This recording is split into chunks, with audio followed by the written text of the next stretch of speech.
وہ بلک رہی تھی، اس کی ممی دم بخود اسے دیکھ رہی تھی۔ اس نے آگے بڑھ کر بیڈ روم ریفریجریٹر کھول دیا تھا۔ یہ چیزیں ہیں ممی جنہوں نے مجھے پاگل کر دیا ہے۔ ان چیزوں کو کھانے کے بعد ہمیں روٹی کے سوکھے ٹکڑوں سے پیٹ بھرنے والے کیڑے لگتے ہیں، انسان نہیں۔ یہ سب خدا کی رحمت ہے، اس کا فضل ہے، وہ جسے چاہے دے۔ ہمیں دیا ہے تو ہمیں اسے خرچ کرنے کا حق ہے۔ تمہیں شکر کرنا چاہیے کہ خدا نے تمہیں ان سب چیزوں سے محروم نہیں کیا۔ میمونہ پہلی بار بلا آخر ہمت کر کے بولی تھی، ممی دولت فضل نہیں ہے، آزمائش ہے۔ کھانوں کی چیزوں سے بھرا ہوا یہ فریج رحمت نہیں ہو سکتا، کپڑوں سے بھری ہوئی یہ وارڈروب رحمت نہیں ہو سکتی، جیولری سے بھرے ہوئے دراز اور روپے سے بھرا ہوا یہ لاکر بھی رحمت نہیں، یہ گاڑیاں، یہ بنگلے، یہ سب کچھ رحمت نہیں ہے، فضل نہیں ہے ممی، اسراف ہے، کمینگی ہے، خود غرضی ہے، ضلالت ہے۔ آپ کے اور میرے پاس یہ رحمت اور فضل ہے تو اس گھر کے نوکر ہماری اترن کیوں پہنتے ہیں، ٹوٹے ہوئے کوارٹروں میں کیوں رہتے ہیں؟ اس رحمت اور فضل کی حفاظت کے لیے جو گارڈ گیٹ پر کھڑے ہیں وہ ٹوٹی ہوئی سائیکلوں پر کیوں جاتے ہیں؟ اس گھر میں رہنے والے نوکروں کے بچے چیزوں کے لیے کیوں ترستے ہیں؟ ہم نے اللہ کی رحمت اور فضل میں سے انہیں کیا دیا؟ اپنی اترنے، بچا ہوا کھانا، جھڑکیاں، تنخواہوں میں سے کٹوتی۔ آپ نے کبھی نوکروں کے بچوں سے پوچھا وہ اسکول کس طرح جاتے ہیں؟ اگر پیدل جاتے ہیں تو آپ نے کبھی اپنی ان 10 گاڑیوں میں سے کسی ایک پر چند گھنٹوں کے لیے انہیں سفر کرنے دیا؟ اگر اسکول نہیں جاتے تو آپ نے کبھی یہ جاننے کی کوشش کی کہ کیوں نہیں جاتے؟ میں سوچتی ہوں کاش اللہ مجھے کچھ نہ دیتا، پھر میں اس سے یہ سب کچھ مانگتی، مانگنے کا ہی صحیح، مگر اس کے اور میرے درمیان کوئی رشتہ تو ہوتا۔ 26 سال میں ایک بار ہی صحیح کبھی میں اس سے کچھ مانگتی تو، اور پھر وہ مجھے وہ چیزیں دے دیتا تو میں خوش ہو کر اسے اور یاد کرتی، اس کا شکریہ ادا کرتی، اور اگر وہ میری دعا قبول نہ کرتا تو بھی میں شکر کرتی، اس کی رضا پر خوش رہتی، اور یہ شکر گزاری، یہ صبر اسے کتنا خوش کرتا ممی۔ یہ لوگ جو ہمیں کیڑے اور جانور لگتے ہیں یہ خدا کے نزدیک کیا ہیں، کاش آپ کو بھی پتہ چل جاتا۔ اب وہ کارپٹ پہ گھٹنوں کے بل گرے، دونوں ہاتھوں سے چہرہ ڈھانپے دھاڑے مار مار کر رو رہی تھی۔ میمونہ بے بسی سے اس کے پاس کھڑی تھی۔ اس عمر میں اکلوتی اولاد کو اس طرح خوار ہوتے ہوئے بھی دیکھنا تھا انہیں بے اختیار رونا آیا تھا۔ اگلے 3 ہفتے وہ ہاسپٹل رہی تھی۔ ایک بار پھر وہ نروس بریک ڈاؤن کا شکار ہو گئی تھی۔ اس بار پچھلی بار کی نسبت اس کی کیفیت زیادہ خراب تھی۔ جب تک وہ ٹرینکولائزر کے زیر اثر رہتی سب کچھ ٹھیک رہتا، مگر جب بھی وہ ہوش میں آتی چیخنے چلانے لگتی، اس کے سر میں درد ہوتا، وہ دم گھٹنے کی شکایت کرتی، اس کی بھوک پیاس ختم ہو گئی تھی۔ 3 ہفتے بعد آہستہ آہستہ وہ نارمل ہوتی گئی تھی۔ شیر افغان ڈاکٹر سے مشورے کے بعد اسے گھر لے آئے تھے۔ انہوں نے سوچ لیا تھا کہ وہ اسے امریکہ بھجوا دیں گے۔ ان کا خیال تھا کہ ماحول کی تبدیلی اس کی ذہنی حالت کو بہتر کر دے گی۔ اس صبح میمونہ نے اسے کمرے سے کچھ بیگز کے ساتھ نکلتے دیکھا تو وہ ہول گئی تھی۔ کہاں جا رہی ہو فلک؟ تھوڑی دیر میں آ جاؤں گی ممی۔ وہ آج خلاف معمول بہت پرسکون لگ رہی تھی۔ مگر جا کہاں رہی ہو اور ان بیگز میں کیا ہے؟ میمونہ کو تسلی نہیں ہوئی تھی۔ میری چیزیں ہیں، کسی کو دینے جا رہی ہوں۔ کس کو دینے جا رہی ہو؟ جن کو ضرورت ہے۔ میں دیکھنا چاہتی ہوں ممی، ان چیزوں کے بغیر کیسے رہا جاتا ہے۔ کل رات میں نے ایک کتاب میں پڑھا کہ جن کا دل مومن ہوتا ہے وہ خدا کے نام پر کچھ بھی دے سکتے ہیں، کسی ملال کے بغیر۔ میں دیکھنا چاہتی ہوں ممی، کیا میرا دل مومن کا دل ہے؟ کیا اپنی بہترین اور پسندیدہ چیزیں دوسرے کو دینے پر مجھے ملال ہوتا ہے؟ میمونہ نے اسے روکنا چاہا تھا مگر وہ کامیاب نہیں ہوئی تھی۔ وہ چلی گئی تھی۔ وہ جو کرتی ہے اسے کرنے دو، اگر یہ سب کرنے سے وہ ٹھیک ہو سکتی ہے تو یہ سب کچھ مہنگا نہیں ہے، دے دینے دو جو دینا چاہتی ہے۔ اس کے جانے کے بعد انہوں نے گھبرا کر شیر افغان کو فون کیا تھا اور انہوں نے اسے یہی جواب دیا تھا۔ وہ خاموش ہو گئی تھی۔ پھر یہ سب کئی ہفتے ہوتا رہا تھا۔ اس نے اپنی تقریباً تمام چیزیں مختلف اداروں کو عطیہ کر دی تھی۔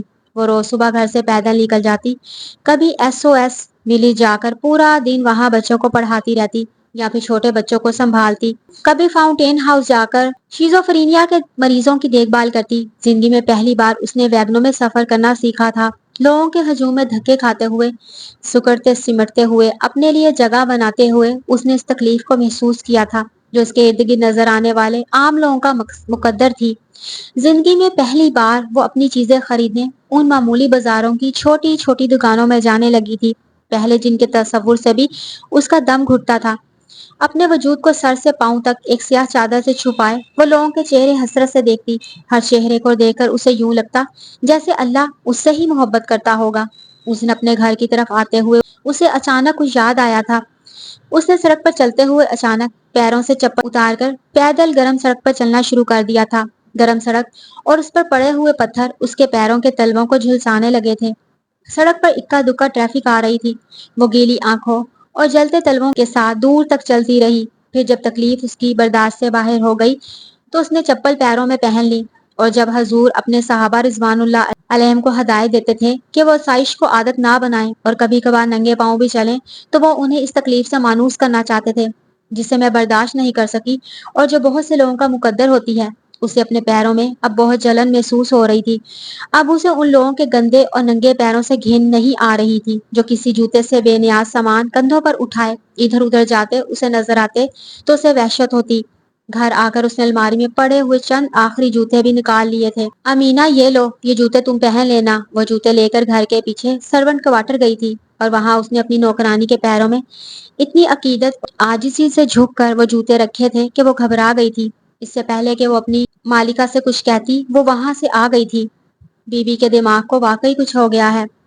امینہ نے نئے جوتے اٹھائے، ہمدردی سے اپنی مالکہ کے بارے میں سوچنے لگی۔ اس دن وہ اچھرا بازار میں کپڑے کی ایک چھوٹی سی دکان پر گئی تھی۔ مجھے وہ سوٹ دے دیں جو بہت سستا ہو، پھر بھی ہر کوئی اس میں نقص نکال کرنا پسند کرتا ہو اور خریدنے سے انکار کر جائے۔ دکاندار نے حیرت سے اسے دیکھا تھا۔ اس کی اس بات سے اسے اس لڑکی کی دماغی حالت پر شبہ ہوا تھا، مگر اس کی شکل و صورت اسے اپنا خیال بدلنے پر مجبور کر رہی تھی۔ کچھ ہچکچاتے ہوئے اس نے ایک سوٹ پیس اس کے سامنے رکھ دیا تھا۔ اس نے کچھ کہے بغیر قیمت ادا کی اور کپڑا اٹھا کر باہر نکل آئی۔ میمونہ اور شیر افکن نے جیسے اس کے حال پر صبر کر لیا تھا۔ ان کے لیے اتنا ہی کافی تھا کہ وہ پہلے کی طرح معمولی باتوں پر روتی نہ تھی، اس پر ڈپریشن کے دورے نہ پڑتے تھے۔ وہ صبح گھر سے نکلتی اور دوپہر مقررہ وقت پر گھر آ جاتی، پھر خاموشی سے اپنے کمرے میں بیٹھ کر قرآن پاک کا انگلش میں ترجمہ پڑھتی تھی۔ ان کا خیال تھا کہ آہستہ آہستہ وہ نارمل ہو جائے گی اور پھر وہ سلمان سے طلاق لے کر اسے باہر بھجوا دیں گے۔ انہوں نے اس کے منہ سے یہاں آنے کے بعد کبھی سلمان کا ذکر نہیں سنا تھا۔ اس سے کوئی شکوہ، اس کی کوئی شکایت، اپنا کوئی پچھتاوا انہیں کچھ بھی نہیں بتاتی تھی۔ رمضان کا مہینہ شروع ہو چکا تھا۔ رمضان کے پہلے جمعے کو وہ صلاۃ و تسبیح پڑھنے شہر کے وسط میں واقع ایک جامع مسجد میں آئی تھی۔ ویگن سے اترنے کے بعد مسجد کی طرف آتے ہوئے اس نے فٹ پاتھ پر ایک درخت کے نیچے ایک بوڑھے آدمی کو کچھ روپے گنتے دیکھا تھا۔ وہ لاشعوری طور پر اس آدمی سے کچھ فاصلے پر کھڑی ہو گئی۔ وہ آدمی مختلف مالیت کے مڑے توڑے اور میلے کچیلے نوٹ اور سکے فٹ پاتھ پر گن گن کر دیکھتا جا رہا تھا۔ ایک بار گننے کے بعد اس نے دوبارہ روپے گننے شروع کر دیے تھے۔ وہ دنیا و مافیا سے بے خبر نظر آ رہا تھا۔ وہ وہیں کھڑی اسے بار بار روپے گنتے دیکھتی رہی۔ وہ یا تو بار بار گنتی بھول رہا تھا یا پھر اس کے روپے کم تھے۔ فلک بے اختیار سی اس کے پاس آ گئی تھی۔ کیا بات ہے بابا؟ بوڑھے آدمی نے سر اٹھا کر اسے دیکھا، پھر لرزتی ہوئی آواز میں کہا، 20 روپے کہیں گر گئے ہیں میری کل کی دہاڑی میں سے۔ فلک نے چند لمحے اس بوڑھے آدمی کے جھکے ہوئے سر کو دیکھا تھا اور پھر اپنی چادر کے پلو کو کھول کر اس میں بندھے ہوئے روپے نکال لیے تھے۔ 50 کا نوٹ توڑوا کر اس نے 10 روپے بیگن والے کو کرائے کے طور پر دیے تھے، باقی 40 روپے اس نے پلو میں باندھ لیے تھے۔ اب وہ 40 روپے اس نے جھک کر اس بوڑھے آدمی کے سامنے رکھ دیے تھے۔ یہ لیں بابا۔ وہ دھیمے قدموں سے چلتے ہوئے مسجد کی طرف بڑھ گئی۔ آج وہ پہلی بار بالکل خالی ہاتھ تھے، لیکن اسے کوئی رنج نہیں تھا۔ وہ جانتی تھی واپسی پر اسے 4 میل کا فاصلہ پیدل طے کرنا ہوگا، وہ بھی روزے کی حالت میں، مگر وہ اس چیز کے بارے میں نہیں سوچ رہی تھی۔ صلاۃ و تسبیح کی نماز پڑھنے کے بعد وہ مسجد سے باہر نکل رہی تھی جب اچانک بغیر کسی وجہ کے اس کا دل بھر آیا تھا۔ پتہ نہیں کیوں اس کا دل گھر جانے کو نہیں چاہ رہا تھا۔ وہ سیڑھیوں کے ایک کنارے پر بیٹھ گئی۔ عورتیں مسجد کے اس مخصوص دروازے سے نکل کر جا رہی تھیں۔ وہ گھٹنوں میں سر چھپائے وہیں بیٹھی رہی۔ تجھے کیا ہوا ہے؟ کسی نے اس کے سر پر ہاتھ رکھ کر پوچھا۔ اس نے سر اٹھایا۔ وہ ایک بوڑھی عورت تھی جو اس کے سامنے سیڑھی پر کھڑی تھی۔ پتہ نہیں اماں، اس نے کہا تھا۔ کس کے ساتھ آئی ہو؟ اس عورت نے ادھر ادھر دیکھ کر پوچھا تھا۔ پتہ نہیں۔ روتی کیوں ہو؟ اس عورت کی نظر اب اس کے چہرے پر تھی۔ یہ بھی پتہ نہیں۔ کوئی بیماری لگ گئی ہے؟ اس عورت کی آواز میں اب تشویش تھی۔ بیماری نہیں اماں، روگ۔ ہائے ہائے، اس جوانی میں روگ لگ گیا۔ اب اس کی آواز میں ہمدردی تھی۔ یہ روگ جوانی میں ہی لگتے ہیں اماں۔ گھر کیوں نہیں جاتی؟ گھر ہو تو جاؤں، گھر چاہیے۔ نہیں تو پھر؟ وہ عورت اب حیران تھی۔ وہ بھیگی آنکھوں کے ساتھ اس عورت کا چہرہ دیکھتی رہی۔ تمہیں کیا بتاؤں اماں، کیا چاہیے؟ تو بتا تو صحیح، عورت نے اصرار کیا۔ بتانے سے مل جائے گا کیا؟ سب کچھ بتانے سے ہی ملتا ہے، نہ بتانے سے کیسے ملے گا؟ مانگنا پڑتا ہے، کہنا پڑتا ہے، منت کرنی پڑتی ہے۔ وجود کے نصیب میں ہے بھکاری ہونا۔ پس ذات بکاری نہیں ہو سکتی۔ وہ سن ہو گئی تھی، ایک سرد لہر اس کی ریڑھ کی ہڈی میں سے گزر گئی تھی۔ اس نے سر اٹھا کر بوڑھی عورت کا چہرہ دیکھا تھا۔ وجود کے مقدر میں مانگنا ہے، ذات کا وصف دینا ہے۔ کوئی عشق مانگتا ہے، کوئی دنیا، اور جو یہ نہیں مانگتا وہ خواہش کا نہ ہونا مانگتا ہے۔ اس نے بے اختیار اس بوڑھی عورت کا ہاتھ تھام لیا تھا، دونوں ہاتھوں سے پوری طاقت سے، یوں جیسے وہ غائب ہو جائے گی۔ تو بتا تجھے کیا چاہیے؟ پچھلے 1 سال سے جو فکرے رات دن اس کے کانوں میں گونجتے رہتے تھے، وہ انہیں سننے میں غلطی نہیں کر سکتی تھی۔ پورے 2 سال بعد اس نے ایک بار پھر وہی کلمات اس عورت کے منہ سے سنے تھے جو دریا کے کنارے بیٹھے ہوئے اس فقیر نے کہے تھے۔ ہاں تو بتا تجھے کیا چاہیے؟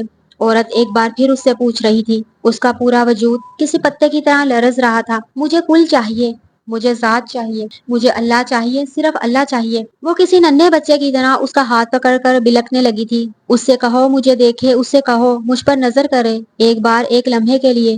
میں دیکھنے کے قابل نہیں ہوں، پر اس سے کہو مجھے دیکھے، اسے کہو میرے گندے وجود پر بھی ایک بار اپنی نظر کرے۔ اسے تو ٹھوکر مارنا نہیں آتا، اسے تو دھتکارنا نہیں آتا، وہ تو فرق نہیں کرتا، وہ تو آس نہیں توڑتا۔ اس نے اب عورت کا ہاتھ چھوڑ کر اس کے آگے اپنے ہاتھ جوڑ دیے تھے۔ تجھے بنایا ہے اس نے، تو کیا تجھے چھوڑ دے گا؟ کبھی ماں میلے میں بچے کی انگلی چھوڑتی ہے؟ اگر چھوٹ بھی جائے تو بچہ اتنا بے قرار نہیں ہوتا جتنی ماں ہوتی ہے۔ پھر اللہ انسان کو کیسے چھوڑ سکتا ہے؟ تجھے کیسے چھوڑ سکتا ہے؟ اس کی نظر میں جو ایک بار آ جاتا ہے ہمیشہ رہتا ہے۔ اس نے اس عورت کے منہ سے ایک بار پھر وہی لفظ سنے تھے۔ اس نے سیڑھی سے ٹیک لگا لی۔ ایک عجیب سی ٹھنڈک اسے اپنے حصار میں لے رہی تھی۔ بہت گہرا سکون اس کے اندر اترتا جا رہا تھا۔ اس کے آنسو تھم گئے تھے۔ گھر جا اب، اور کیا چاہیے تجھے؟ اس عورت نے ایک بار پھر اس سے کہا تھا۔ اس نے گہری سانس لے کر آنکھیں بند کر لی تھی۔ چلی جاؤں گی اماں، اب واقعی اور کیا چاہیے؟ بڑبڑاتے ہوئے اس نے آنکھیں کھول دی۔ سامنے سیڑھی پر کوئی بھی نہیں تھا، وہ عورت غائب ہو چکی تھی۔ وہ پرسکون انداز میں وہیں بیٹھی رہی۔ اس نے اسے تلاش کرنے کی کوشش نہیں کی تھی۔ وہ آئینے کے سامنے کھڑی ہو گئی تھی۔ بہت عرصے بعد اس نے آئینے کے سامنے کھڑے ہو کر اپنے وجود کو دیکھا تھا۔ 1 سال نے کتنی بہت سی تبدیلیاں کر دی تھی، ہر چیز میں، باطن میں، ظاہر میں۔ اس نے منہ پر پانی کے چھینٹے مارے تھے۔ آئینے کے سامنے کھڑے ہو کر اس نے دائیں ہاتھ سے چہرے کے ہر حصے کو چھوا تھا۔ آج کچھ بھی دل فریب نہیں لگ رہا تھا۔ آج پہلے کی طرح اپنا وجود آئینے میں دیکھ کر اس پر سحر نہیں ہو رہا تھا۔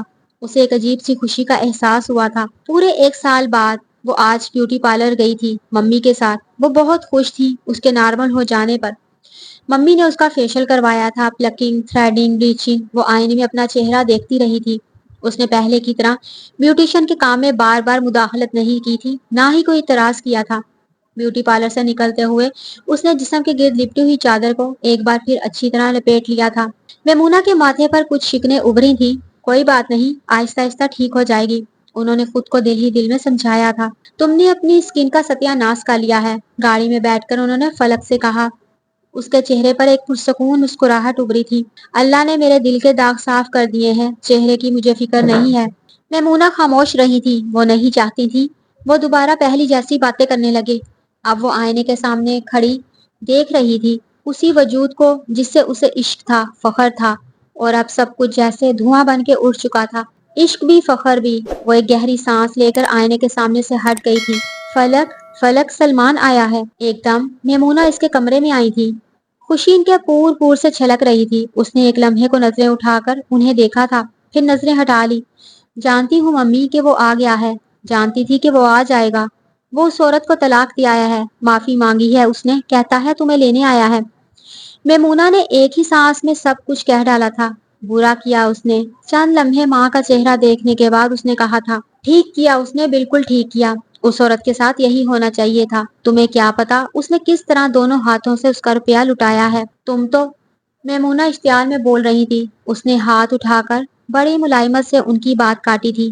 ممی بس آپ چپ ہو جائیں، کچھ نہ کہیں اس عورت کے بارے میں، نہ روپے کے بارے میں، نہ سلمان کے بارے میں۔